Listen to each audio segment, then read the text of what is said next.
I think there's a really common perception by clinicians that young people don't want to talk to you, that they're hostile and angry, and I find that a little bit unfair.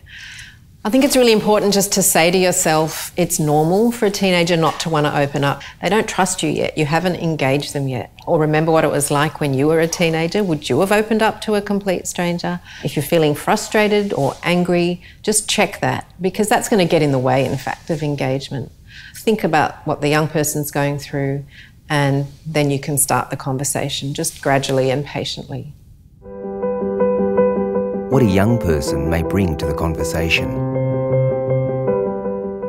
What often we feel that young people are a bit resistant, they're a bit hostile towards us, or perhaps they look really anxious.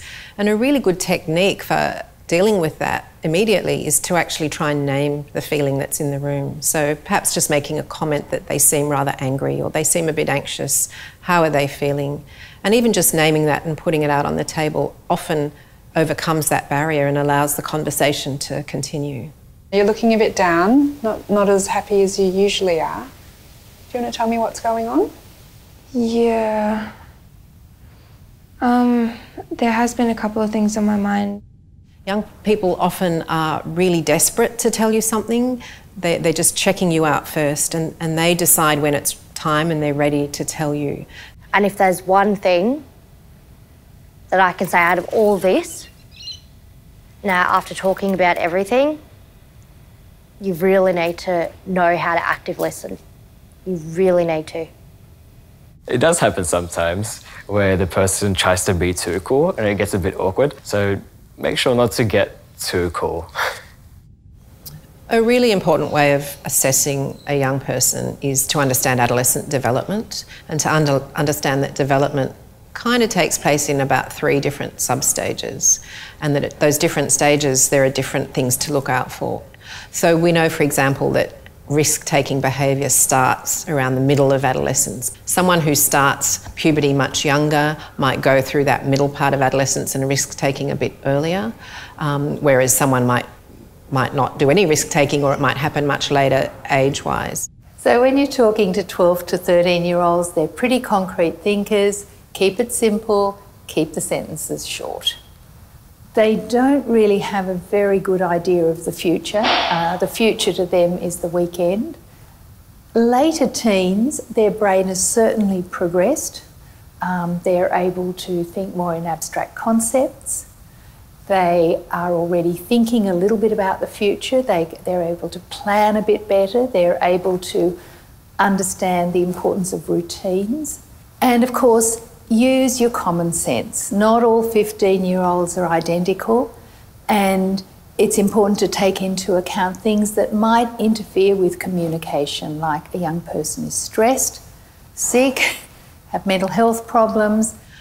So we're not always sure where a young person's up to with their understanding and their maturity, and HEEADSSS can help us guide that assessment. But what we can do really is ask a young person to check in with them, ask them what they understood by what we just said. So have a bit of a conversation about that. So when I'm talking to a young person, there's always going to be a chance that there's some trauma in the background. It can take many different forms and guises, and it might not be obvious straight away. Any trauma that's happened, significant trauma in a child or adolescent's life, can have a really significant and sometimes lifelong impact on their mental health, on their physical health, on their relationships, all sorts of things. The goal of HEEADSSS is certainly not to get a disclosure of trauma. So if a young person actually does reveal something that's been traumatic, the important thing for me is not to panic, just to listen, to acknowledge it, and let them talk about it if they want to, and also to make sure that they actually feel safe now and that they're going to be safe when they leave my room. A friend of mine passed away recently. Yeah. Oh, I'm so sorry to hear that. Sounds like things are really tough at the moment. Yeah. How did it happen? She killed herself. Oh gosh, that is an absolute shock. No wonder you're feeling so low at the moment. Can I ask you a bit more about how low you're feeling? Okay. Have you been feeling so low that you're not feeling safe, that you've had thoughts about wanting to hurt yourself? No. I'm just finding it hard to deal with, but I haven't thought about that. Okay. So how have you been dealing with it? How have you been helping yourself? Another thing that I try to do when I'm taking a HEEADSS history is to inquire about protective factors. So those are the things in a young person's life that's going to bolster them. I look for things that are going well for young people and think about how can we build up upon that so that it starts to kind of trickle across the other aspects of their life. So for me, it might be thinking about, do they have at least one adult in their life that they can communicate with and feel safe with? With young people, it can be quite challenging for them to find their own strengths.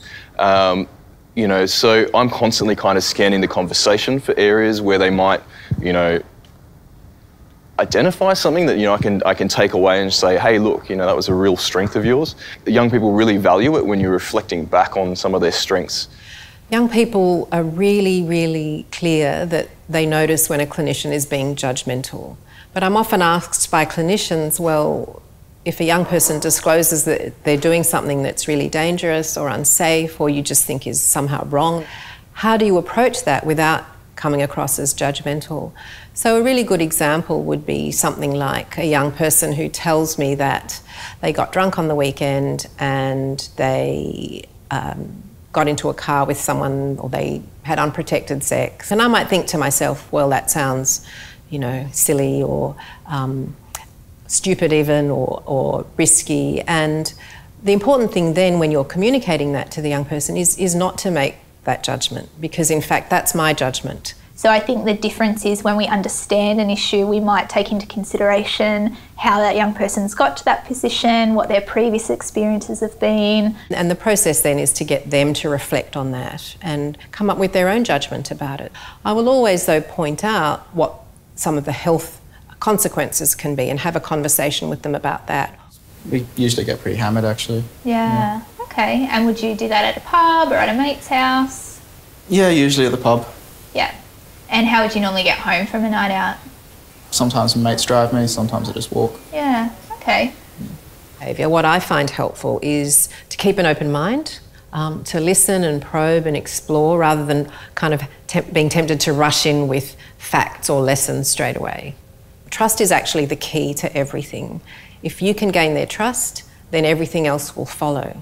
So really focus on that in the first instance.